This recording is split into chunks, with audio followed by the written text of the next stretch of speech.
The next morning, he woke up at 6:30. He hopped in the shower, got dressed, and drank a cup of coffee. He had a lot of work to do today. He grabbed his laptop and a thumb drive with the previous day's videos, and before turning on the cameras, he scribbled a note to Nancy, letting her know he needed an early start to his workday. He didn't say anything about Mark's death. Driving, he called Lisa. "Hey, sis," he said. "Mind if I come over and make us breakfast?" "Well, okay," she replied. "Are you feeling better this morning?" "Yeah, a little," he said. "I got a lot of sleep last night, and that helped." "Good," she said. "Okay, I'll see you in a few minutes." A few minutes later, Lisa let Ron into her apartment. She led him into the kitchen, and he began breaking eggs to make an omelet. "Are you sure you can handle this?" she asked. "Oh, yes," he replied. "I'll make coffee," she said. "Sounds good to me," he told her. "So what is it?" asked Lisa, as Ron straightened up the omelet. "I want you to watch something," Ron said, pulling out his laptop and a flash drive. Plugging in his headphones, he held them out to Lisa. "Watch this," he told her, starting up the video. Her eyes widened as she watched Nancy with the three men. When it was over, she took off her headphones and wiped the tears from her eyes. "Oh my God," she said. "I can't believe they could do that to you. Do you think Dad might have had something to do with Grandpa getting shot?" "I thought so at first, but when I looked at the timeline of events, it just didn't fit," he said. "He just didn't have enough time to set it up." "I heard you had a little fight with them in the parking lot," she said. "Yeah, a little," Ron said. "Is Daddy going to be able to handle Grandpa's funeral?" She nodded her head. "He said he would," she told him. Ron stared at his sister for a couple minutes before he spoke. "I need to know the truth, Lisa," he said. "The whole truth." "About what?" she asked. "What happened that made you leave home?" he asked. "Were you molested?" Her eyes began to water, and her face reddened. She nodded her head slowly, unable to look Ron in the face. "You can tell me. I'll be right here." She began to sob uncontrollably. Ron put his arm around her head and let her cry on his shoulder. He let her spill it out of herself. Finally, she sat up and looked at him. "Remember how we all used to have scuffles in the basement?" she asked. "Yeah," he answered. "I always ended up at the bottom of the heap." She laughed. "Well, after you left, I ended up at the bottom of the heap," she said. "The first time it happened was about a year after you left. The boys and I were in the basement, and we were just goofing around like we always do. Mom and Dad weren't home that night, and the boys bought some beer. They gave me one, and the next thing I knew I felt weird, like I wanted it. But at the same time, I hated it. I realized later that I had been drugged." "And how many times did that happen after that?" asked Ron. "Quite often. I'd say once every 2 weeks for about a year and a half," she said. I was so embarrassed. "Damn. Why didn't you just say no?" he asked. "I did at first, but John said he had pictures and videos and threatened to tell everyone," she said. "They also threatened to hurt me if I went to the police." "Did Mom know about this?" asked Ron. She shook her head. "No. She knew about the other girls, but not that," she said. "She was always out of the house when it was going on." "My God, Lisa, that's awful," Ron said. "I'm not up to date on all the laws, but I think you should talk to someone. You might have a criminal record." "You think anyone would care after all these years?" she asked. "I'm going to make an appointment with a lawyer today, so I'll ask about it," Ron said. "I thought I saw somewhere that there's no statute of limitations for crimes like that in this state, but I don't follow the law. And yes, it was a felony." "So you're going to divorce Nancy?" asked Lisa. "Yes," he said. "There's no way I can live with that." "Good," she said. "I'm so sorry for you, Ron. Believe me, there are plenty of girls who would kill to have a man like you, and they're not all whores." Ron smiled and hugged his sister. "Well, I have a lot to do today, so I should get going," he said. "Call me if you need anything, and I'll let you know what I find out, okay?" "Sounds like a plan," she said. Thanks for coming over, Ron. And thanks for making me breakfast. I may ask you to do it again. Ron smiled and kissed her cheek. Anytime, he said. At that moment, Ron's cell phone rang. He didn't recognize the number, but he answered it anyway. Ron Black, he said. Mr. Black, this is Marcus Billingham, your grandfather's attorney, the man on the other end of the line said. Is this a good time to talk? Yes, it is, Ron said. What can I do for you? I received word that your grandfather passed away yesterday, Marcus said. First of all, I'd like to offer my condolences. He and I were friends for a long time. Thank you, Mr. Billingham, Ron said. Please call me Marcus, he said. Secondly, I was wondering if you and your sister could come by my office this morning. I need to discuss your grandfather's last will with you. Is that possible? Well, I can stop by, Ron said. Let me ask Lisa. She's here. He hung up the phone and looked at his sister. Can you take the day off today and come see Grandpa's lawyer? I think so, she said. We're getting 3 days of bereavement leave, so I don't think that will be a problem. Let me make the call first. She pulled out her phone and called her boss to explain the situation. In less than a minute, she ended the call and looked at Ron. No problem, she said. I can be there. Ron put her on speakerphone. Marcus, I put you on speakerphone, Ron said. Lisa said she could come with me. What time should we be there? Can you be there by 10 in the morning? He asked. Lisa nodded her head. We'll be there, Ron said. Okay, Marcus said. I'll see you at 10 o'clock.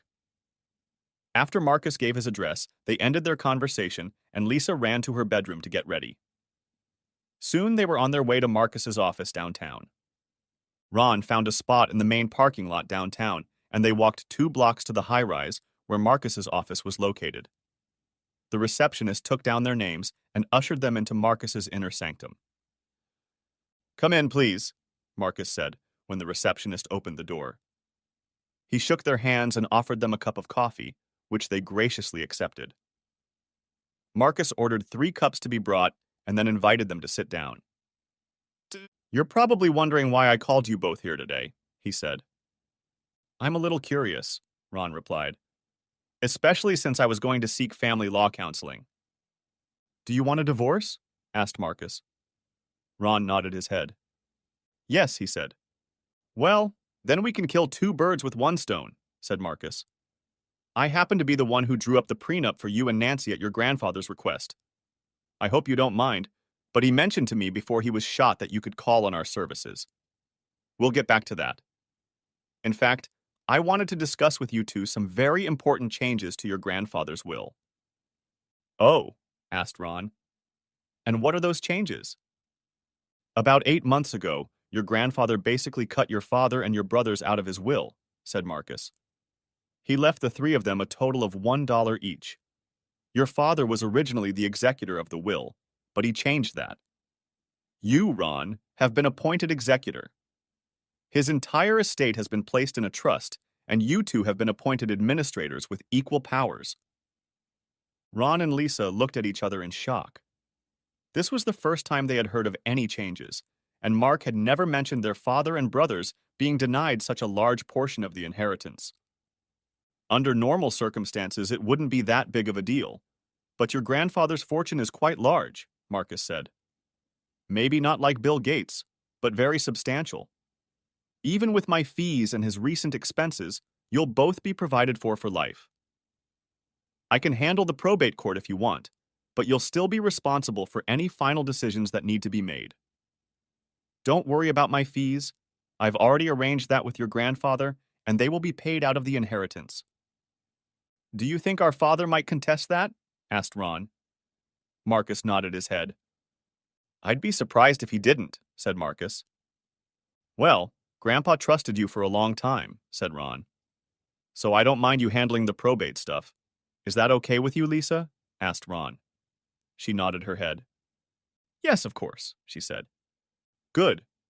Just so you know, there are 4 properties in the trust, said Marcus.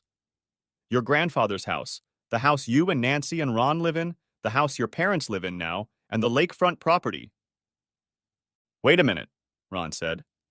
The house Mom and Dad live in is part of the trust? I thought Grandpa held a promissory note on it. No, Marcus said. He bought the mortgage a few years ago when your dad lost his job. There's no debt on it. He let your parents and brothers live in the house for minimal rent. If you have the desire, you can extend that agreement to them as well. It's up to you. What's this lakefront property? Asked Ron. I didn't know anything about it. Well, your grandfather talked about using it as a summer vacation home, said Marcus. He started building it a few months ago, but hasn't finished it yet. Maybe you two can cooperate and make it a family home. They discussed the terms of Marcus's will for about another half hour before the conversation turned to Ron and Lisa. Marcus, Ron began, we'd like your opinion on something. He turned to his sister.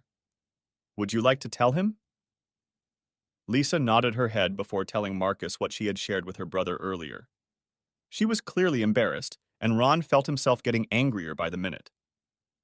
Marcus listened in silence, taking notes as she told him. When she finished, he leaned back in his chair and thought for a few moments before he spoke. Well, Lisa, he began, there's no statute of limitations in this state for what you've just described. The only stumbling block, it seems to me, would be providing evidence. You say they claim to have a videotape? She nodded her head. Yes, that's exactly what they told me, she said. He nodded his head. Good, he said. Here's what I'm going to do. I'm going to call the district attorney and see what he has to say. He or someone in his office might want to discuss this with you before taking any action. Would that be okay with you? Yes, she said. I want them to pay for what they've done. Are you saying your mother didn't know anything about this? He asked. Not that I know of, Lisa replied. Good, he said. I can't promise anything, but I'll talk to the district attorney and we'll go ahead, okay? Thank you, she said. Marcus turned to Ron, who pulled a flash drive out of his pocket. What about you? Asked Marcus. Ron held out the flash drive to him. I want a divorce, said Ron. There's a video on this flash drive of her with my dad and my two brothers. It's pretty graphic. Grandpa also hired a private investigator, and we're going to meet with him next time. Marcus inserted the flash drive into the computer and started the video. His face turned slightly red as he watched the video. When it ended, he pulled out the disc. Mind if I hang out with him for a while? He asked Ron. Not at all, Ron replied. Good. I'll also mention it to the DA if you don't mind, Marcus said.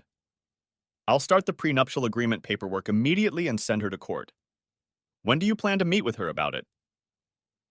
Tonight when she gets home from school, Ron said. Good, he said. I can tell you, based on this, it's going to be just fine. Adultery is still grounds for divorce in this state and can be prosecuted as a felony, but I don't know of any recent cases where that's happened. As I recall, your agreement states that in the event of adultery, the guilty spouse leaves the marriage without any support. Your house is actually owned by your grandfather's trust, so she has no right to it. Does she work? No, she's a full-time student, Ron said. I was planning on renting an apartment for her, so she'd have a place to live until she graduates from college. I've already paid her tuition for the rest of the program. According to the agreement, she will receive $2,500 for each year of our marriage, plus the money she had when we got married, which is only $450. I will give her a check for that amount tonight. She has her own car, so she can keep it. I see, Marcus said. You're very generous under the circumstances. I hate what she did, but I don't want to see her on the street, Ron said. That's good to hear, Marcus said. Good. I'll get the paperwork ready. I'll also get a restraining order against her and her 3 amigos. Make sure I have her new address so I can serve it. If you get additional evidence, make sure I have that as well. If she doesn't contest the divorce, it should be final in 6 months. Thank you, Ron said. How much do I need for a down payment? Don't worry about that now, Marcus said. I'll send you an invoice. Besides, your grandfather has already given me a pretty hefty fee, so I'll dispense with it for now. Marcus handed each of them a business card and then stood up, signaling the end of the meeting. Ron and Lisa stood up as well, and all three shook hands. I'm really sorry about this, Marcus said. Your grandfather had the best opinion of you. He always said he hoped the family would reconcile. If you need anything, please call anytime. I will discuss all of this with the district attorney and let you know what I find out. Your contact information is already in my files. Thank you, Marcus, Ron said. The next stop was the office of Alfred Johnson, the private investigator Marcus had hired to wire the house and spy on Nancy. After talking to the receptionist, a redhead chewing gum, they were ushered into Alfred's office. A middle-aged man with a cigar, looking like Columbo, rose from his chair and greeted them. Please call me Al, he said, after all the introductions. Yes, I've spoken to your grandfather, and we're looking after your wife. Quite a busy lady, to say the least. I haven't finished my report yet, but I have a lot of pictures and video footage. What did you find out? Asked Ron. As you suspected, your wife has had fun with several men in the last 24 hours alone, said Al. In total, I'd say she's had at least 15 men, not counting your father and 2 brothers. 15? Asked Ron, shocked. The shit was definitely about to hit the fan. Yeah, said Al. He pulled a folder out of the manila and held it out to Ron. The folder was full of pictures and DVDs. This is just from when we started this case. I can tell you that your father and brother were also at your house this morning. They showed up around 8:30 or so and left around 10 o'clock. We have a videotape of that too. It's on the DVD. I must warn you that it is very disturbing and quite graphic. Ron did some quick math. If they left at 10 o'clock, the events should start around 3 p.m. Thank you, Ron said. I think we have enough evidence for a divorce. I've already started the process, so if you'd like, I think after tonight we can consider the case done. Well, okay, Al said. I'll have my boys watch her until this evening, and then we'll finish the surveillance. I can have a full report for you in about 3 days, if that's satisfactory to you. Satisfactory, Ron said. How much do I owe you? I'll find out when we're all done and send you an invoice for payment, Al said. Your grandfather already paid for a whole week of surveillance, so you'll probably get a refund. My grandfather was shot yesterday, Ron said, so any refund can be directed to me. I'm sorry to hear about that, Al said. Damn it. I thought only good things about Mark. He helped me get started, you know. Well, as soon as we're done, I'll figure it out and get back to you, okay? Okay, Ron said, holding out a card with his contact information to Al. We'll be in touch, Al said before they left. And let me know when you're going to have the funeral. I'd like to pay my last respects. Afterward, Ron and Lisa went to lunch and talked about what had happened that morning. I knew Grandpa had a lot of money, but I didn't realize he was so well off, Lisa said. Neither did I, Ron said. My head is still spinning. So, what's on your agenda? Asked Lisa.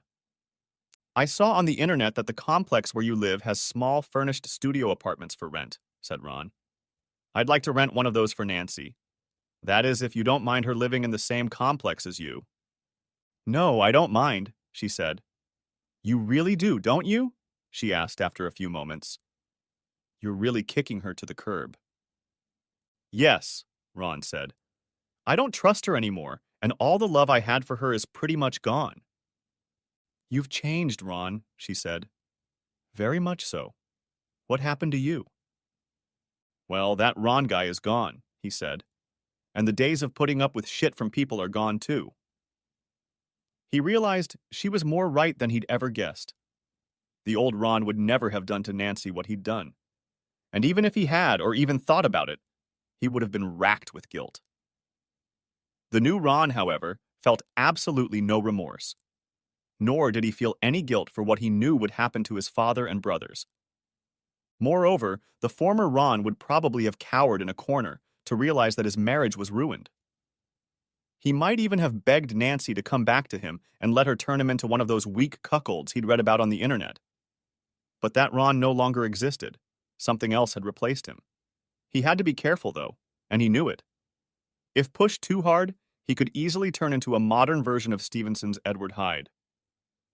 I like this new Ron, Lisa said with a smile. Ron smiled back. Thanks, he said. Me too. So, what do you think we should do about Mom? She asked. If Dad and the boys end up in jail, she'll have no income at all. Even if they don't go to jail, there's still the issue of the house. Are you thinking of kicking them out? It's tempting, he said. They've certainly given me plenty of reasons to throw them out on the street. But I don't want Mom to get hurt. Although I don't mind her staying if they go to jail. We'll see how things work out, okay? Okay, she said. You wouldn't mind setting up a small trust fund for her so she can survive? No, I wouldn't mind, he said. Grandpa would probably do the same thing. I guess you're right, she said. After eating, they returned to Lisa's apartment and headed for the office. Lisa introduced Ron to the office manager and explained the situation. So, you want to rent a studio apartment for your soon-to-be ex-wife? Marcia, the office manager, asked. Yes, replied Ron, and I'm willing to pay 6 months' rent in advance if possible. 6 months? Asked Marcia. You're very generous. Yes, we can do that if you'd like. I have one furnished studio just now, if that would suit you. Will do, Ron said. Marcia led them into the apartment so they could look it over. It was very small but clean and with minimal furniture. Considering that Nancy was at school all the time, Ron figured it was more than enough. I agree, Ron said to Nancy. They went back to the office where Ron filled out the paperwork. He signed a check for the deposit and 6 months' rent and took the keys Marcia handed him. And when do you think she'll move in? Marcia asked. Asked Marcia. Tonight, replied Ron. After she gets home from school. They left the office and walked to Lisa's apartment. When they reached the apartment, she turned to Ron. Are you sure about all this? Asked Lisa. Yes, replied Ron. The sooner she leaves, the better. I just hope you're doing the right thing, she said. It's the only thing I can do, he told her. At least I'm not making her live in my car, which I was sorely tempted to do. I understand, she said. You won't mind if I keep in touch with her, just to make sure she's okay? I don't care, Ron said. She's going to need a job soon. Maybe you can help her with that.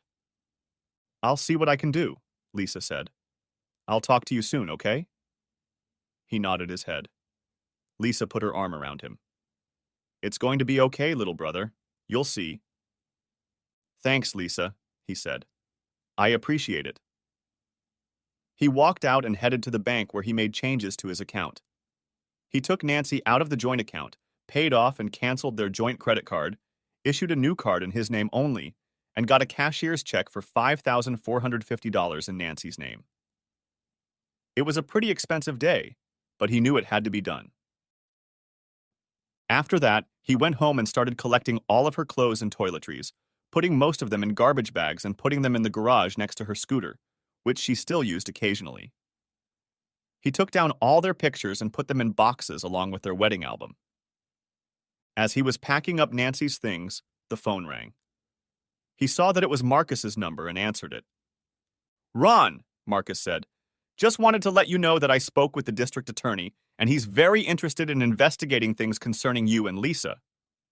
Terrific, Ron said. Is there anything we need to do? Not yet, Marcus said. I suspect he'll contact you both and arrange an interview. I just wanted to put you on notice. Thanks a million times, Marcus, Ron said. They finished talking and Ron continued packing until he felt he had done enough. By then, it was almost 3 in the afternoon, and Ron knew that things were about to get interesting. He went down to his lab and checked the videotape from the morning. Judging from the time on the videotape, around 8:30 a.m., Nancy had been joined in the bedroom by her father, John, and George. George had a large bruise on his face where Ron had hit him the day before. What happened to you? Asked Nancy. Your lame husband did this to me yesterday at the hospital, said George. You never told me he was into martial arts.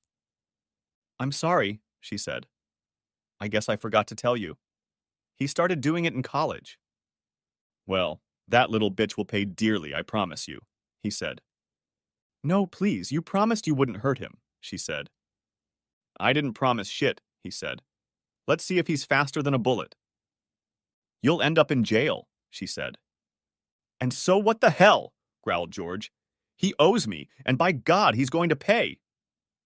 What were you doing at the hospital? She asked. Dad was shot yesterday, Bob said. He died after surgery. Oh my God, Nancy said. Ron didn't say anything about it last night. Did you set the whole thing up? No, Bob said. It was just dumb luck. He got caught between two gangs during a shootout. Just plain luck, John said. Still, it's good for us. Now we get the house and a good chunk of the inheritance. Ron laughed. Yeah, right, asshole, he thought to himself. Nancy turned to George. So when are your buddies going to take Ron? She asked. Probably tomorrow afternoon, after you leave for school. They'll follow him in their van and pick him up the first chance they get, George said. We know a good place by the lake. I wish you wouldn't do that, she said. Well, it will happen, and there's nothing you or anyone else can do about it, said John. Now don't be so brave and all that. Don't say a word about this to anyone, do you hear? Otherwise we'll tell the cops it was your idea. Nancy nodded her head slowly. Ron could see that she was uncomfortable with the whole thing. They left the room, and Nancy began to sob. After a few minutes, she went to the bathroom to shower and get cleaned up for school. After the video was over, Ron checked his vitals and body measurements to compare them to the previous day and was pleased to see that almost nothing had changed since the last time he had checked. He decided not to give himself any more of his potion until morning, when he would surely need it. At that moment, the phone rang. It was his mother. Ron answered, already knowing what she was going to say. Ron, you need to meet me at the hospital, she said. They're taking Dad and the boys away. For what? He asked. Something's wrong with their stuff, she said. Things? Asked Ron. What things? You know, with their, she said. I had to call 911, and they came in an ambulance. I also called Lisa, and she's on her way there too. Can you please meet me at the hospital? Okay, give me a couple minutes, I have an errand to run, he said. Thank you, Ron, she said and hung up. Ron opened the phone book and dialed the number he needed. Police Department, homicide, said the woman who answered. Yes, I'd like to talk to someone about a murder conspiracy, Ron said. 1 minute, please, said the woman. After a minute of electronic music, a male voice came on the line. Homicide, Detective Sparks, the man said. Detective, my name is Ron Black, and I'd like to report a murder conspiracy, Ron said. Tell me what you know, sir, said Detective Sparks. Ron briefly outlined the situation and told everything he had heard from his brothers. Do you know where the perpetrators are now? Detective Sparks asked when Ron had finished. Asked Detective Sparks when Ron had finished. Asked Detective Sparks when Ron had finished. They're on their way to the hospital, said Ron. For all I know, they might even be in surgery. I see, Detective Sparks said. I'm on my way there now, Ron said. Can you or one of your officers meet me there? They're videotaping it, and I can give you a copy. Sure, the detective said. I'll see you there. Ron hung up the phone and laughed, copying the videos onto a flash drive. Locking everything up, he headed for the hospital, bringing his laptop and flash drive with him. He found a parking spot and headed to the emergency room. Once inside, he spoke to the person at the front desk and was directed to the area where the three men were being operated on. He noticed Lisa and his mother talking to a man in a cheap suit.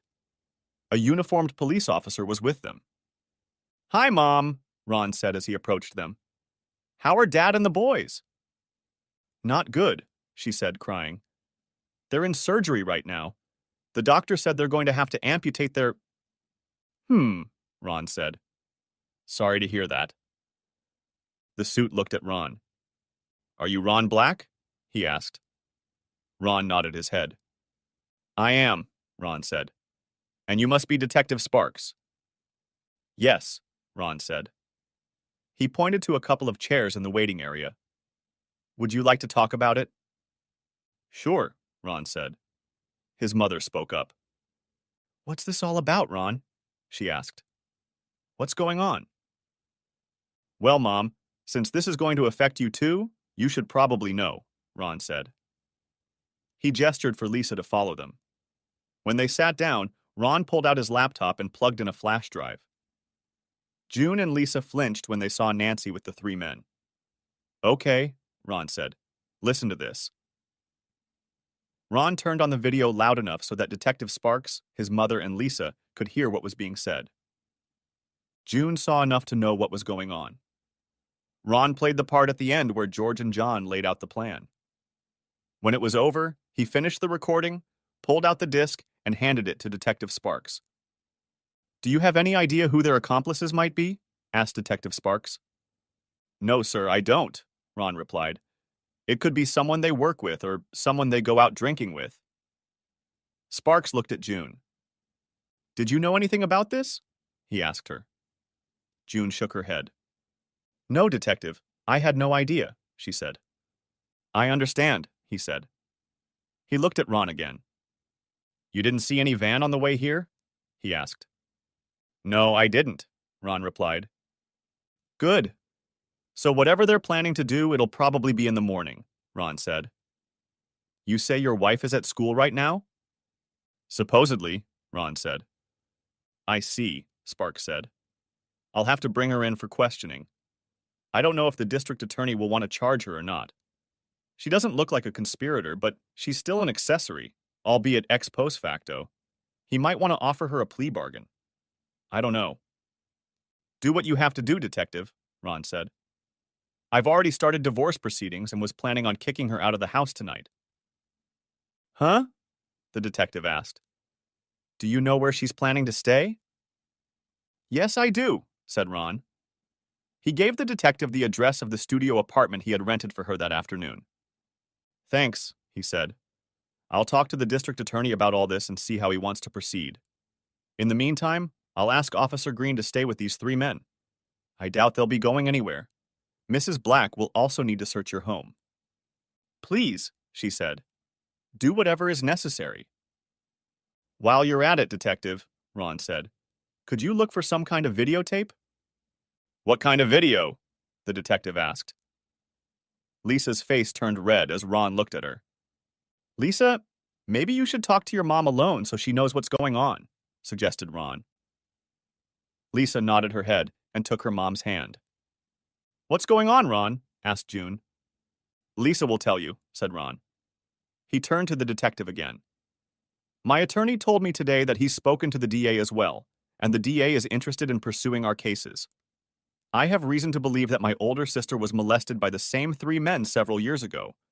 They claim to have a videotape and used that threat to keep her quiet.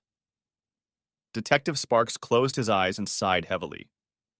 Holy shit, he said quietly. All right, I'll contact the district attorney and see what he has to say. In the meantime, I'll send some officers to your neighborhood. If we see a van near your house, we'll deal with it. Are you going to be okay on your own? I'll be fine, Detective, Ron said. At that moment, they heard crying coming from the hallway. Looking up, they saw June bent over, covering her mouth with her hand. She knows, Ron thought. Good girl, Lisa, he said to himself. Detective Sparks looked at Ron. You take care of them, he said. I'll take care of the other three. Ron nodded his head. Thank you, Detective, I will, Ron said. Detective Sparks talked to Officer Green, then walked over to June and Lisa. After talking to them for a few minutes, he walked out with a nod to Ron and a wave. After about an hour or so, the doctor came out of the surgery room and approached June and Lisa. Ron joined them as they walked to one of the private conference rooms. We've finished the surgery on your husband and two sons, Dr. June said. They are now in the ICU and will probably be there for about an hour. After that, they will be taken to their rooms. For your information, they can still urinate, but they will not be able to have sexual intercourse. Do you know what they may have been doing to cause this? They were with my wife hours before they called 911, Ron said. The doctor looked at him and nodded his head. When was the last time you did this with her? He asked. Maybe a day or two before it happened, Ron replied. I've never heard of sexual activity causing anything like this, but you should probably get tested for STDs anyway, the doctor said. If you'd like, we can do it here. I think that would be a good idea, Ron said. No. The nurse will let you know which rooms they will be in, the doctor said as he was about to leave. We will contact you if there are any complications. Thank you, doctor, June said. As the doctor left the room, Ron saw a nurse walk up to him. Ron listened as they talked quietly. He only made out scraps of conversation, but clearly heard the doctor ask, 4 more? Like the first 3? He distinctly heard the nurse reply, yes, like those 3. They're in the operating room now. Ron smiled to himself. An hour later, Ron, June, and Lisa were escorted to the 2 adjoining rooms where Bob, George, and John were now resting. As they entered the first room where George and Bob were, they saw Officer Green sitting in the hallway between the doors. They also noticed handcuffs on both men. A nurse was checking the monitors hooked up to both men. June, began George, but she interrupted him. Shut up, asshole, she said, shocking the nurse. I've seen the video, and I'm going to make sure all 3 of you go to jail for what you plan to do to Ron, you miserable pieces of shit. And by the way, I'm divorcing you. I should have done it a long time ago.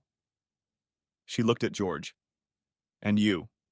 I should have had an abortion when I had the chance. You make me sick. You're dead to me. All 3 of you are dead to me, and I don't want to see you again as long as I live. Mom, please, George began. This is all his fault, he added, pointing at Ron. Bullshit, she said. Remember, I saw the video. I watched you. I heard what you were planning to do to your own brother. You're not my son anymore, and I hope they give you the death penalty. She turned on her heel and left the room to give a similar speech to John. Ron smiled as he looked at the 2 men in their beds.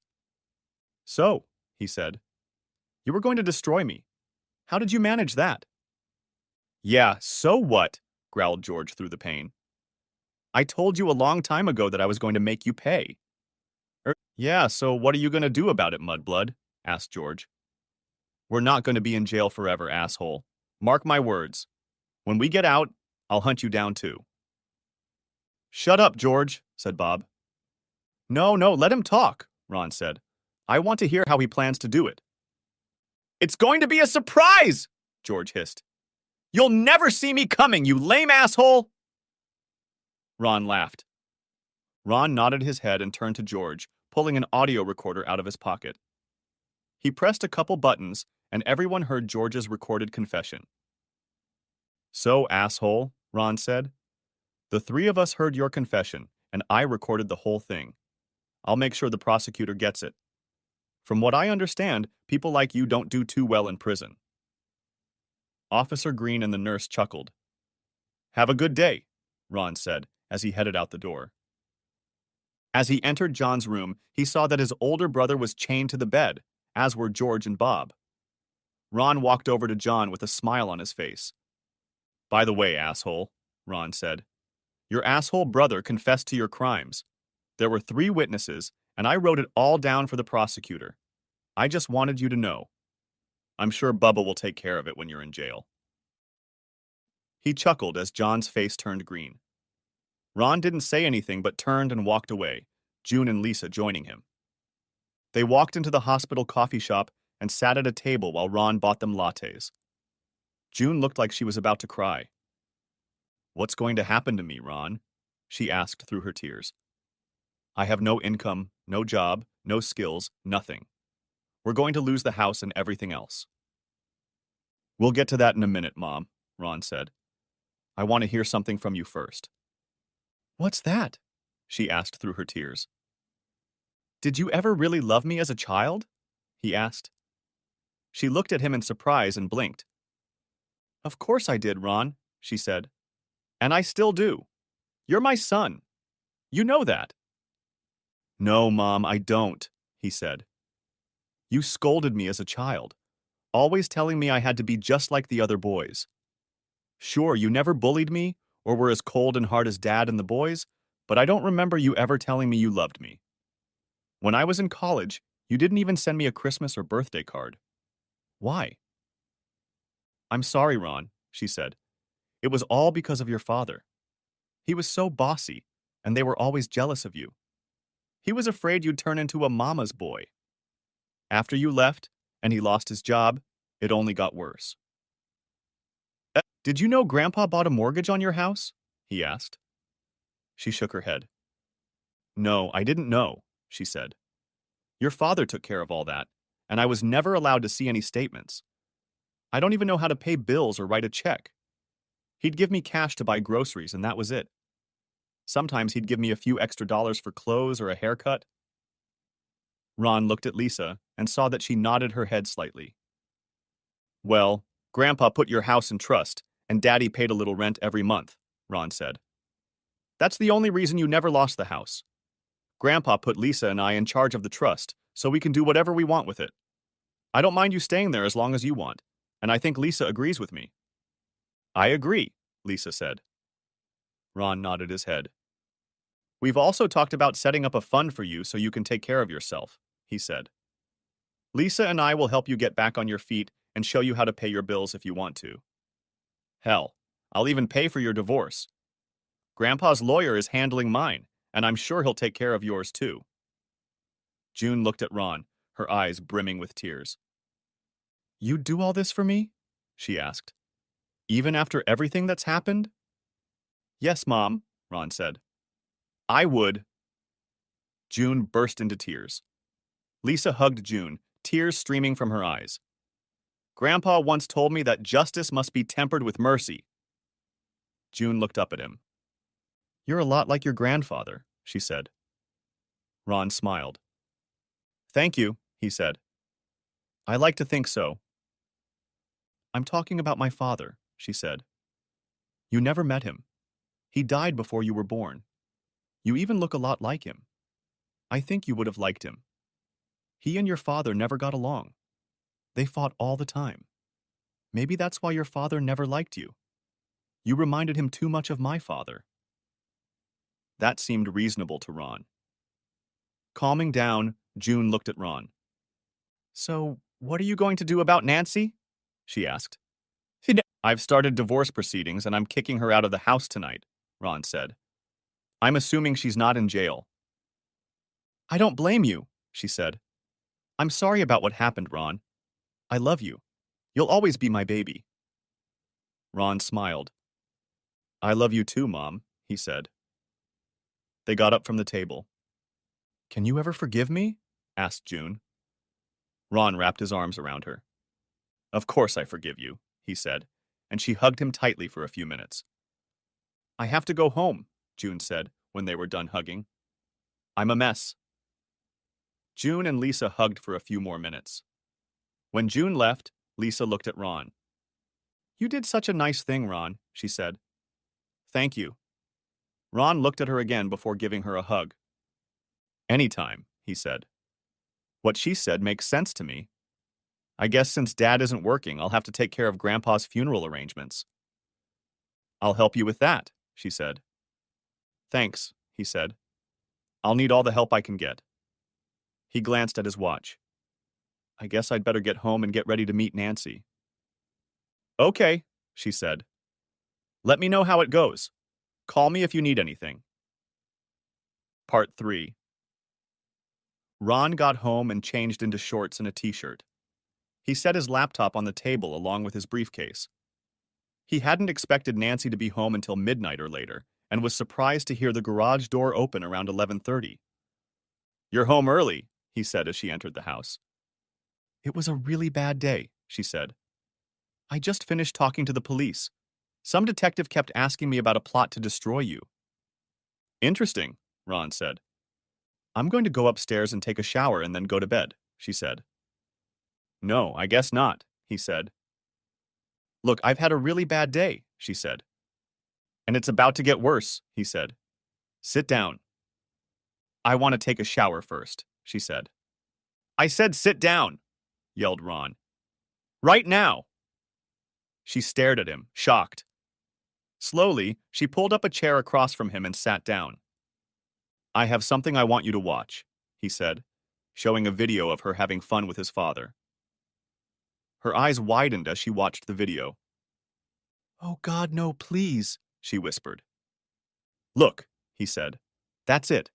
There's more, including a video of the four of you plotting to destroy me." "Please, Ron, I didn't mean to do that," she said. "What, destroy me?" said Ron, his anger rising to the surface. "No," she said. "Bullshit, bitch," he said. "You divorced them the day we got married. Don't deny it. I was naive then, but not anymore. How often did you do it with them?" "I don't know," she replied. "Mostly on weekdays after you left for work." "The whole time we were married?" he asked. "Most of the last year," she replied. "But I didn't want to hurt you. They said they had a video of me and they'd give it to you if I didn't screw them over." "A video of what?" he asked. "A video of what happened on our wedding day," she said, tears streaming down her cheeks. "What about all the men? Like the last meeting of my company? How many men have you entertained since we got married?" She lowered her eyes, feeling ashamed. "I don't know," she said. "Maybe a few." "Several?" asked Ron. "What, are we talking about 5, 10, 50, about a couple hundred?" "God, no," she said. "Well, I have video that shows you had at least 12 men in one day," he said. "What, you think I'm paying for your tuition so you can have fun with every guy on campus?" "I'm not stupid, Nancy. Counting your 3 morning buddies, that's 15 men in one day. Do the math. That's 75 in a school week." "I'm sorry," she said. "I just needed that to get me through homework. It's just sex. I didn't take anything away from you." "Just sex? Never took anything from me?" asked Ron. "Are you kidding me? I also noticed that you never used protection. Were you trying to pick up some kind of contagion to bring home to me or something? What the hell is wrong with you?" Her tears had dried up and her demeanor had changed considerably. Now she looked angry. "Okay," she said defiantly. "I admit it. I like that. Okay? Up until now, I've been faking it when I've been with you. God, you're so damn naive. I only married you to get out of the hole I was living in. You know where I've been for the last 3 hours? I've been at the club. And don't even think about getting a divorce. So I'm going to keep cheating on you.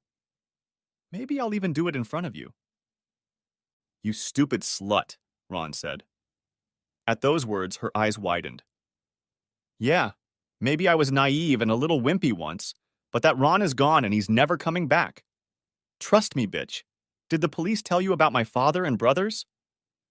"No, they didn't," she replied. "Well, they lost something," he said. "What?" she asked, shocked. "Yes," he said. "There's no telling what diseases you already have in you. When this becomes known, I don't think there will be a man in the country brave enough to want to touch you." "What have you done to me?" she asked. "Nothing," he lied. "It's all on your conscience. And now you're paying for it. As for the divorce, I've already met with the lawyer and he's preparing the papers. Remember that little prenup you signed a couple years ago? It's now in effect. All your bank cards are canceled and all your trash is packed away." He placed a key on the table with a tag that had an address on it. "This is the key to your new apartment. The address is on the tag. You're out of here," he said. He put a cashier's check on the table. "This is what you get under the prenup. Spend it wisely. You should probably get a job. Your tuition's already paid for, and my lawyer has your new address.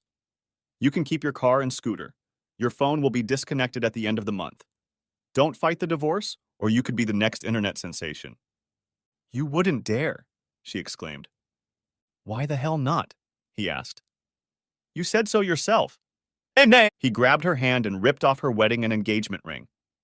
Grabbing her purse, he removed her house key and took her bank cards out of her wallet. He handed her purse back to her. "Now get out of my house, whore," he said. She stepped back, shocked. She'd never heard him talk to her like that. She'd always thought he was just obeying her.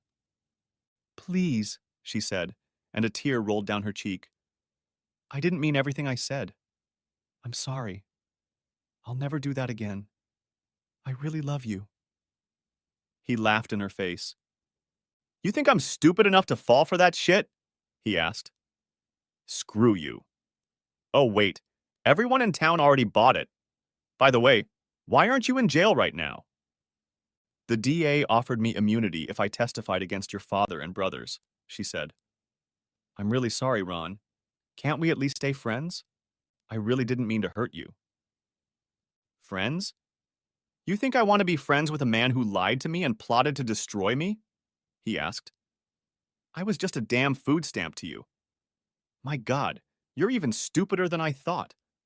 Now I hate you to the core. And I don't ever want to see your stupid face again. Do you understand?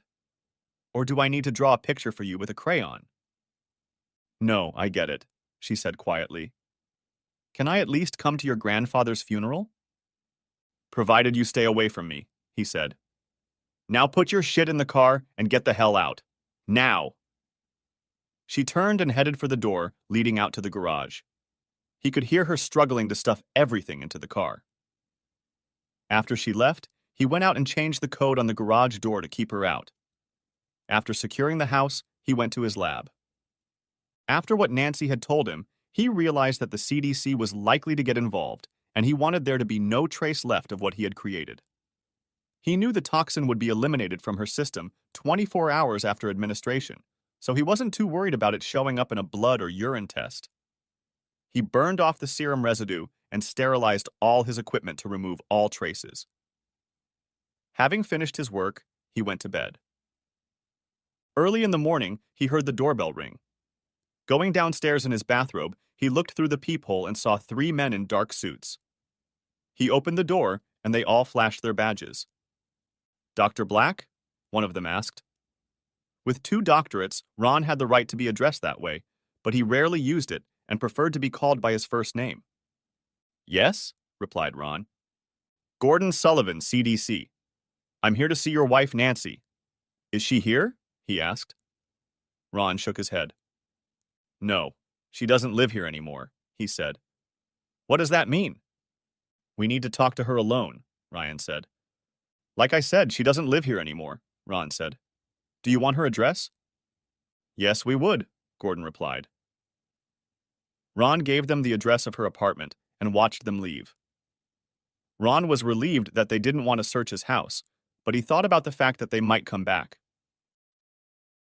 Ron looked both ways to see a van that might belong to the brothers' accomplices, but saw none. He turned on the TV and made himself a cup of coffee. Back in his room, he heard the local news being broadcast.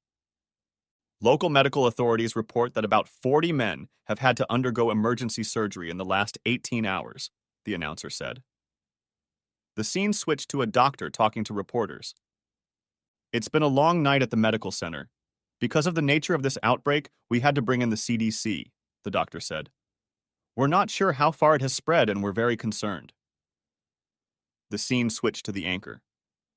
Investigators say about 30 men have admitted to having a relationship with the same woman. At the time of this report, medical services are searching for her. Due to confidentiality rules, the names of those involved are not being released, the anchor said. Ron laughed. 40 people, huh? The bitch was busy, that was for sure. Ron couldn't help but wonder how many of them were married. Ron figured it wouldn't be long now. A few minutes later, the phone rang. It was Lisa. Good morning, she said when he answered. Did you see the news? Yeah, I saw it, Ron said. 40 people? I'm sure that raised a ruckus for a long time. Lisa laughed. I'm sure it did, she said. By the way, I had to take Nancy to the ER early this morning. Oh, Ron said. What happened? She complained that her mouth and the back of her body were burning really badly, Lisa said. I thought someone had set her butt on fire, and I saw some lesions on her tongue and in her mouth. When we got to the hospital, she was complaining of severe heartburn. Doesn't look good. Did you do anything to her last night? Other than kicking her out of the house, no, Ron said. I never touched her. Is she still in the hospital? Yes, Lisa replied. Probably going to be there for a day or two. Well, the CDC came here looking for her. She was called by a group of men who were at the hospital. I sent them to her new apartment, he said. They'll find her, Lisa said. Her admission should alert you if the CDC is involved. I'll keep you posted. Thanks, Ron said. Finishing the conversation, he burst into laughter.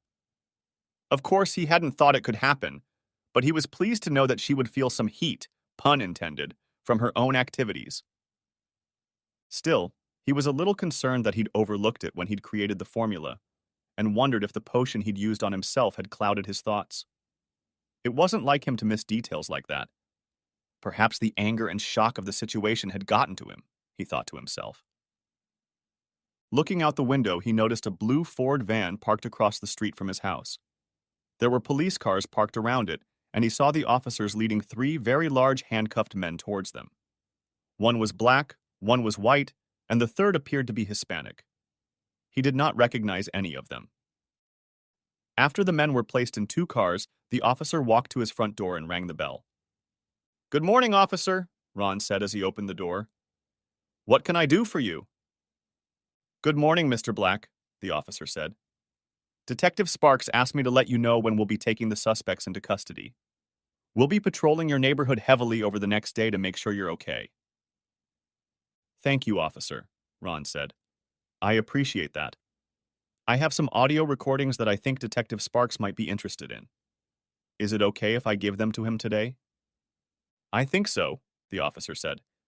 He's pretty busy right now, so you might want to call him first, so he'll be expecting you. I will, thank you, Ron said. Have a good day, sir, the officer said before leaving. Ron closed the door, feeling relieved that they had caught the 3 men. He got dressed and walked over to the van where another officer was busy cataloging evidence. The 2 cars with the suspects had already left. Good morning, sir, the officer said as Ron approached him. Are you Mr. Black? Yes, Ron said. I can't tell you how glad I am that you caught those guys. I can imagine how relieved you'll be, the officer said. So, what do you have here? Asked Ron. He saw the gun and a few other items already packed in labeled plastic bags. I'll let you get back to your work, officer. Thanks again. You're welcome, Ron said. Have a good day. Damn, he thought to himself. These 3 assholes were serious about destroying him. Calling the police station, he threw them an audio tape of the assholes' confessions. I think we got them all down, Detective Sparks said. I'm getting ready to question the 3 suspects we caught this morning. We've got some pretty solid evidence on them, too. Turns out they're repeat offenders, and this is their 3rd offense. The rest of the day passed in a blur as Ron made arrangements for Mark's funeral. The service would be held in a couple of days, and, as he had learned, his grandfather had thoughtfully paid in advance for his funeral and the burial plot, which was next to his grandmother's. The headstone was already in place, but Mark's date of death needed to be added to it. He contacted the cemetery and made the necessary arrangements. He also found Mark's old Pt.2 form indicating that he was a Vietnam War veteran. He contacted the war veteran and, after being fobbed off to various authorities, was able to make funeral arrangements. The flag had already been ordered, and Ron learned his grandfather had asked that it be given to him. Ron's eyes glazed over when he found out. The staff at the funeral home were very kind and told Ron that all the arrangements had already been made. One of the staff even wrote a very nice obituary and included the names of Mark's descendants after receiving Ron's information. Your grandfather was highly respected in the community, Mr. Black, the funeral director said. I wouldn't be surprised to see quite a few famous people here. With that done, Ron returned home and relaxed, informing Lisa of what he had done. I saw Nancy today, she said. She had to have several surgeries on her face and rectum. She's in very bad shape right now. Yeah, but she brought it on herself, he said. Ron, she's still your wife, Lisa said.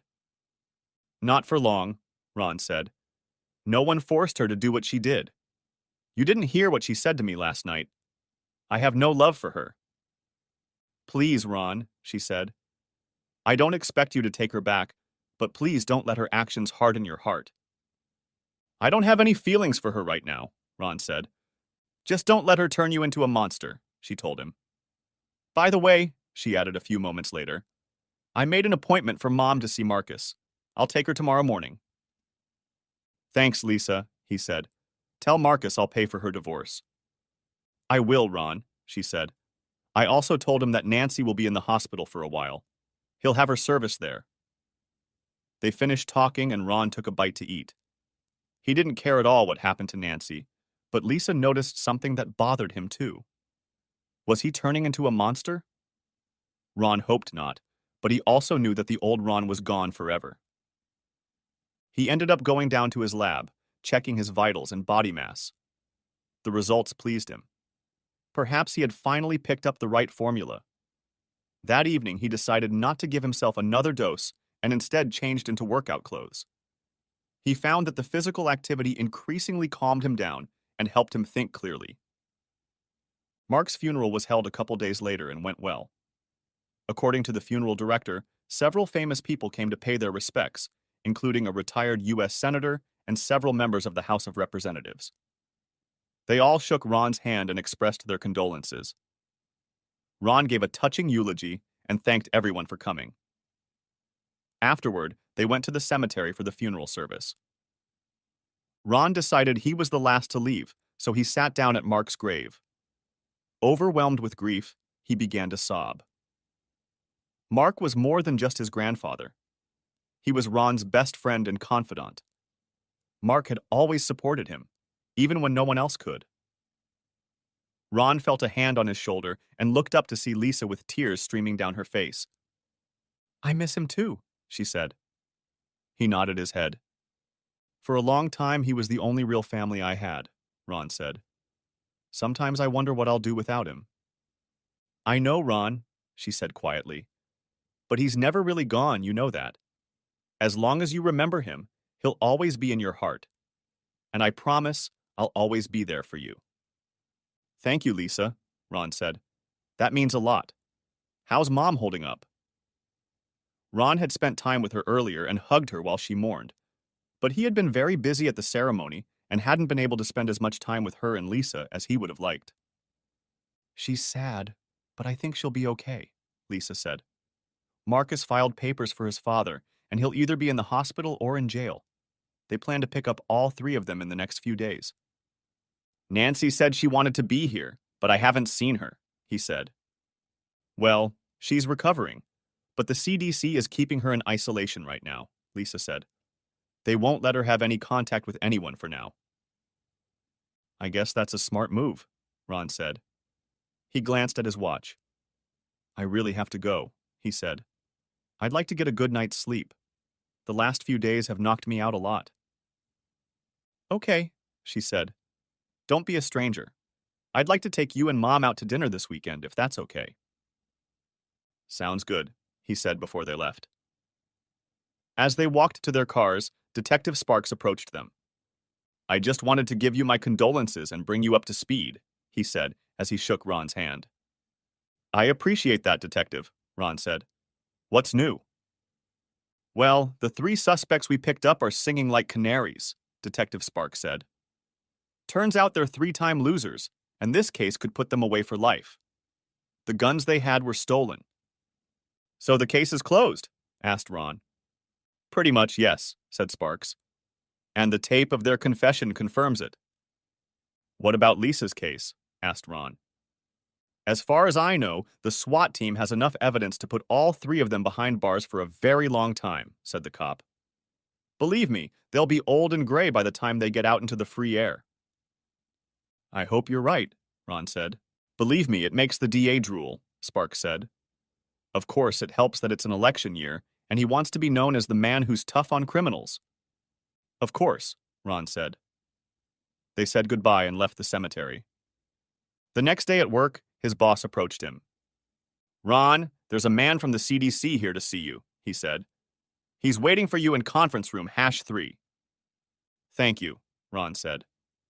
He cleaned himself up and followed his boss out of the lab. Can you tell me what this is about? His boss asked him. Not right now, said Ron. I'll tell you later. Okay, said his boss. Just don't take too long to answer. I won't, Ron promised. Gordon stood up as Ron entered the conference room. Dr. Black, Gordon said. It's good to see you again.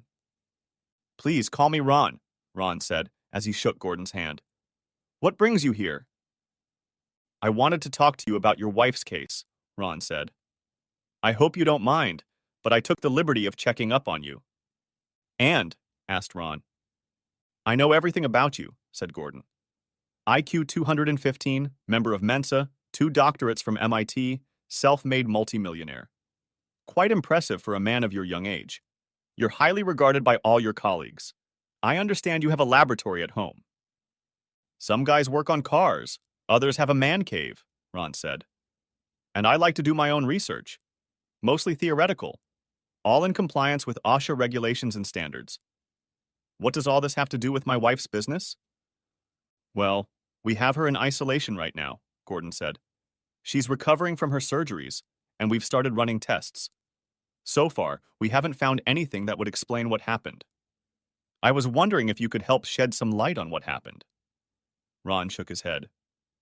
I don't see how I can help you, he said to Gordon. We're certainly concerned about the public at large, Gordon said. If we can understand what happened to your wife, perhaps we can help prevent it from happening again. I see, Ron said. Maybe you'd be better off spending our tax dollars on commercials, warning about the dangers of infidelity. Gordon grinned at that. Perhaps you're right, he said. Perhaps we'll think about it. But what worries me is what could happen if this, whatever it is, spreads. Every person in America could be in danger. Ron nodded his head understandingly. I see your point, Ron said. How many more cases have been reported? None so far, Gordon said. But that doesn't mean anything yet. And how long do you plan to keep her in isolation? Asked Ron. As long as it takes, said Gordon. We need to know what happened, and we can't risk another outbreak. My superiors agree. We've filed paperwork with the court to keep her for as long as it takes. It could take months to find out, Ron said. Or years, Gordon replied. Ron smiled to himself. The thought of Nancy being isolated for years without physical contact with her lovers would be a nice icing on the cake. So what do you want from me? Asked Ron. Well, as I said, Ron began, nothing showed up in her initial tests. We'll run additional tests, of course. Of course, said Ron.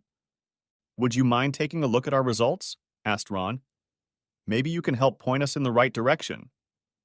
You want me to work as a consultant? Asked Ron. Is that it? Something like that, said Gordon. It's unlike anything we've seen before. I'm sure it is, said Ron. You realize I already have a job and I'm very busy right now. You'll have to run it through my managers. Already done, Gordon said, pulling an envelope out of his pocket. He handed it to Ron, who looked at the letter signed by the CEO. According to the letter, Ron was authorized and instructed to consult for the CDC on a part-time basis for no more than 3 months. The letter further stated that he would be compensated by the company and the government for his cooperation. So I guess it's a done deal, Ron said, looking at Gordon. Ron began to wonder if Gordon suspected him and was setting him up for something. Yes, he is, Gordon said. Good, Ron said. But I'd like to ask a couple things first. Sure, go ahead and ask, Gordon said. First, you know I'm divorcing Nancy, right? Wouldn't that be considered a conflict of interest? Asked Ron. I guess so, said Gordon. But I know you're too professional to let that happen. Right? I guess so, said Ron. Secondly, you know I'm not authorized to give a medical opinion on anything. I'm not a doctor, after all. Hell, I'm not even certified to draw blood, even though I know how to do it. I know, Gordon said. But you're the best at analyzing test results, from what I've been told, and you'll have minimal patient contact.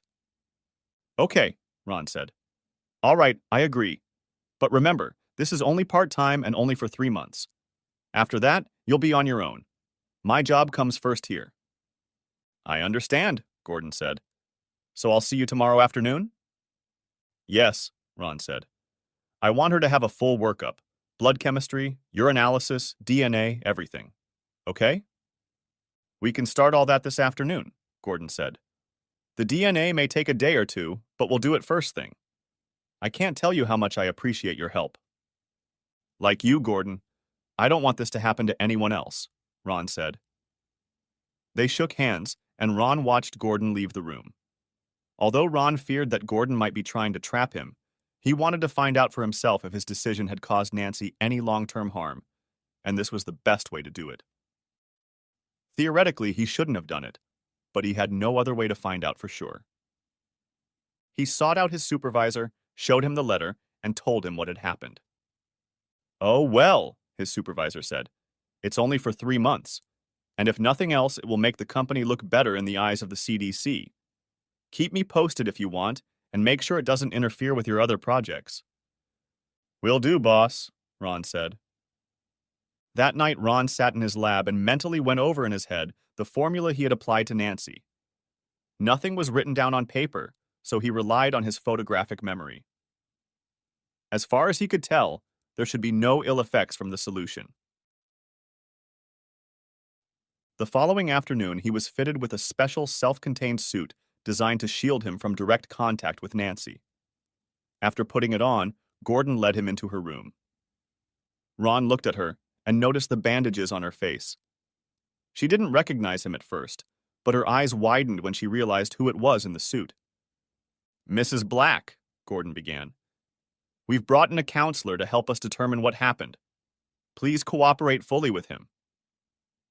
Ron? She asked weakly. Her soon-to-be ex-husband looked at her over the visor of his suit. Call me Dr. Black, he told her in a calm tone. I'm sorry about the way things turned out, she said. I'm not here to apologize, he said. You made your position clear last night, and you got my response. I'm here to help the CDC figure out what you did to all those people. He looked at Gordon. Has she been tested for STDs yet? He asked. Yes, Gordon replied. She's been diagnosed with gonorrhea and chlamydia. We won't know about HIV until sometime later. She was prescribed treatment for those infections before the surgery. I see, Ron said. And do you have the results I asked for? Everything but the DNA, Gordon said. It should be here in a couple days. I rushed that one. Very good, Ron said. You know these STDs will affect the test results. We'll need another full test in a couple weeks or so. He looked at Nancy again and handed her a thick notepad and pen. I need you to list the names of all the men you've had contact with in the last year, he told her. I realize you may not know them all, but you need to list as many as you can. List the ones you've had contact with more than once. If you don't know their names, list the number of unknown men and give all the details you can. Basically, we need a complete diary of your activities, or as complete as you can make it. Is that necessary? She asked.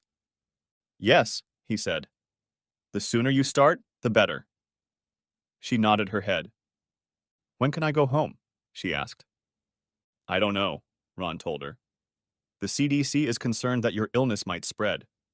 In short, you could be the latest Typhoid Mary, a carrier of something that puts everyone else at risk. Oh my God, she said. What have I done? He smiled.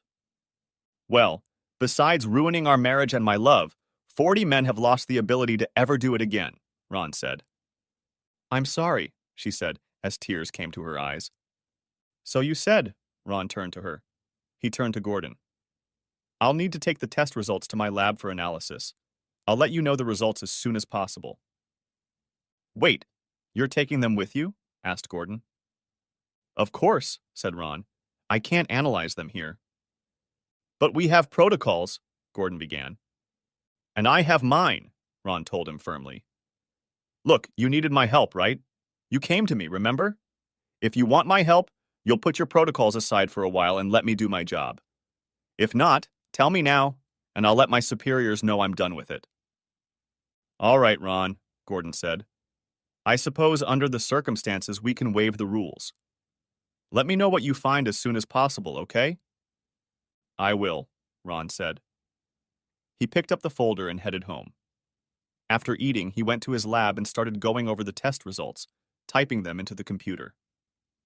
Ron scrutinized them and didn't like what he saw. There didn't seem to be anything that could have been caused by his decision, but there was something else, and it bothered him. He needed more information, so he pulled out his phone and called Gordon. "That was fast," Gordon said. "I'm not done yet," Ron said. "I need some samples. Can you do that?" "Sure, Ron," said Gordon. "What's going on?" "I'm not sure yet, but I need to do it right away," Ron said. "You got it," Gordon said. "I'll do it right now." "Good," Ron said. "Text me when you're done."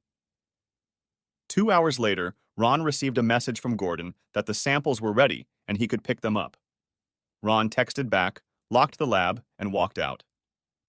"Here you go," Gordon said, holding out a plastic container of samples to him. "What did you find?" "I'm not sure yet," Ron said. "I'll let you know."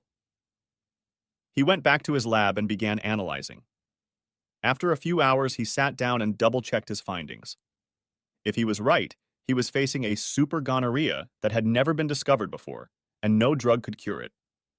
He had heard of one case where a man had contracted something similar in Southeast Asia and wondered if any of Nancy's lovers had been there.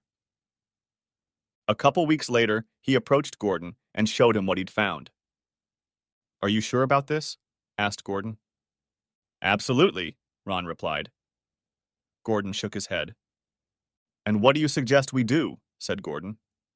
"We'll have to develop a cure for it, but I can tell you it could take several years from what I've discovered," said Ron. "I've talked to my colleagues in the lab, and they all agree with my assessment. That's not all. In the biopsy you took, I found what looks like precancerous cells.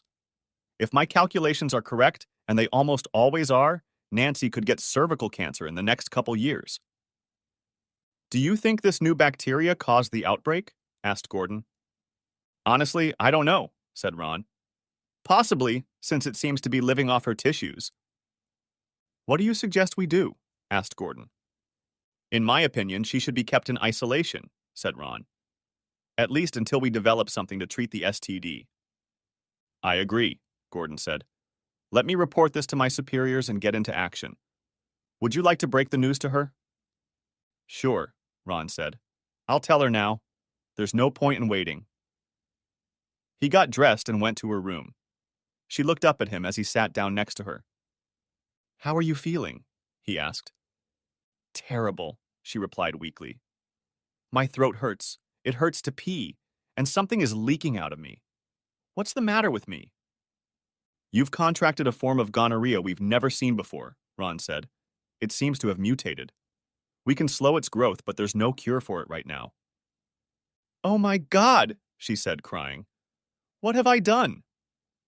"You've had fun with the wrong men," he said calmly. "You know, maybe some of the men you've been having fun with are from Southeast Asia or have been to Southeast Asia recently?" She shook her head. "No, I didn't interview them before I entertained them," she said. "What's going to happen now?" "Well," Ron said, "it looks like you'll be kept in isolation until we come up with a cure. You can't be touched at all." "And how long will that take?" she asked. Ron shrugged. "No one knows," he said. "It could take years." "Years?" she exclaimed. "I can't do that. I have classes, things to do." "I think your college years are over," Ron said. She shook her head. "No, I can't do that," she said. "There's more to it," Ron said. "More? Wonderful," she said wryly. "What?" "If I'm right, and you know I'm almost always right, you'll have cancer in a few years," he said. She began to sob. "I can't stand not being able to touch anyone. All I do is lie here and watch TV. They won't let me touch anything until I put on gloves." At that moment, Gordon appeared in the doorway, dressed in his hazmat suit.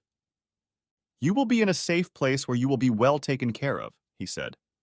"That's the only thing we can do. Now that we know what's going on, we'll be able to keep a close eye on you. And if, as Dr. Black says, you do have cancer, we'll be able to detect it early and deal with it." "What about all my stuff?" she asked. "You'll be living in a one-bedroom apartment with all the amenities," Gordon said. "Of course you won't be able to have guests anyway, but it's much more comfortable than here." If you want, we can take your things there. Of course, you won't need a car or anything like that, and clothes will be provided for you. And, Ron said, I happen to know that the remaining classes can be taken online. You may have to retake some of the classes because of lost time. If you'd like, I can arrange that. Please do so, she said, if it's not too difficult. No problem, Ron said. She looked at him with tears in her eyes. By this time, Gordon had left the room and they could talk in private. I'm sorry, she said. Ron nodded his head. I know, Ron said. Will I ever be able to live a normal life again? She asked. I don't know, Ron said. Maybe you will, maybe you won't. All you can do is live one day at a time. If it's any consolation, I'm not sure I'll ever have what you call a normal life again. It's just the way things are. You know, if you'd just been faithful to me, you wouldn't be in this situation. I know, she said. So tell me why, he asked. Why did you cheat on me the day we got married? Why did you keep cheating? Your father was very assertive, she said. Later they came to me and said they had pictures and videos and they would show them to you if I didn't do what they wanted. At first I hated it, but as time went on, I started to like it more and more. It became a kind of game. You know the rest. Did you mean all that stuff you said last night? He asked. At the time, yes, she said. But I didn't really mean all of it. At that moment, I just wanted to lash out at you. I'm sorry. You already said that, Ron told her. Does that mean you're going to get a divorce? She asked. Oh, hell yes, it does, he said. She nodded her head in understanding. I understand, she said. Are we ever going to see each other again? I doubt it, he said, standing up. I'll take care of your things and your classes. I'll keep an eye on your progress, but don't expect to see or hear from me again. Goodbye, Nancy. I loved you once. I'm sorry you had to go and ruin it. Goodbye, Ron, Dr. Black, she said. He smiled and left the room. Gordon met him at the entrance to the room. Are you okay, Ron? He asked. Yes, I'm perfectly fine, Ron said. I'll let you know when we get her settled, Gordon said. I understand your company will be leading the development of a treatment for this disease. I've also been told that you will be leading it. Good luck. Thank you, Ron said as he walked out. As he drove home, he thought about what had just happened. As far as Nancy was concerned, she was out of his life and would never be able to live a normal life again as a result of her actions. Epilogue. The divorce went smoothly, especially after the judge found out that Nancy was the same woman whose cheating had caused 40 men to suffer. The criminal cases against Bob, George, and John went through the entire court system, but they were eventually found guilty on all charges and received sentences ranging from 35 years to life in prison. Things were not going well for George and John, and one morning they were found dead. Bob later suffered the same fate. June's divorce also took place and was finalized by the time Bob went to prison. Ron and Lisa set up a trust fund for her and taught her how to handle her own finances. 6 months after the divorce, Lisa introduced her to a single doctor, a couple years older than her, and they began dating. A year later, they were married. Take care of my mom, Ron warned her at the wedding with a smile. Oh, I will, he said. I promise you that. Because of the sheer size of Mark's estate, the probate took almost a year to complete. But when it was finalized, both Ron and Lisa found themselves the beneficiaries of a huge sum of money. They still hadn't decided what to do with all the real estate, but agreed to sell the house they grew up in after their mother remarried. Lisa finally married the right mister, who turned out to be a nurse at the hospital where she worked. Ron walked her down the aisle. At his insistence, she and her new husband moved into Mark's old house. Ron continued to work on his personal formula and declared it ready for use about 6 months after his divorce from Nancy. Ron went through all the legal loopholes to make sure the company couldn't clean up the profits and got busy finding the right customers. He was still wary of releasing the drug to the general public, but he found a company that maintained a special camp for men in northern Idaho. After much negotiation with the owners, He toured the camp and observed its operation. He was sold when he witnessed a bitch-burning ceremony in which an effigy of a cheating wife was burned. He signed an exclusive contract with the company, hoping his formula would help men who were once like him. He never saw Nancy again, but was aware of her condition. She continued her online classes and finally graduated after 18 months. She wrote Ron several times, but gave up after he refused to respond. As predicted, 2 years after his examination, she developed cervical cancer. She ended up having a radical hysterectomy, followed by chemotherapy and radiation therapy. She nearly died several times during her treatment, but a little over a year and a half after her diagnosis, she was declared an official cancer survivor. Becoming like her old self, she struggled to get through each day, but gradually regained her strength. She continued to be treated for her mutated gonorrhea, but it seems most of it was destroyed with surgery and radiation. 2 years after her cancer treatment, a formula was found to treat a new strain of gonorrhea. A year later, it was approved by the FDA. A year after his divorce from Nancy, Ron attended a Star Trek convention held in his town. He decided to dress up as a Klingon just for fun. There, he met a charming, red-headed girl named Belinda, who was also dressed as a Klingon. They spent the rest of the convention together and started dating. It turned out that she had just divorced a cheating man who had abused her. Like him, she had a genius IQ and was a member of Mensa. She also worked as a researcher, but for an aerospace company. She said she was now looking for a man with brains and brawn. He shared his story and said he was looking for a smart woman who knew how to be faithful. They spent many evenings together playing mind games and talking in Klingon. Ron was happier than ever with Nancy, and they fell in love. One evening, Ron proposed to her and was surprised when she not only accepted, but demanded that he make her his woman that same evening. The end. If you haven't watched the first part of this video, the link will be in the description. Thanks for watching, I hope you enjoyed it, so subscribe to my channel and watch the next video.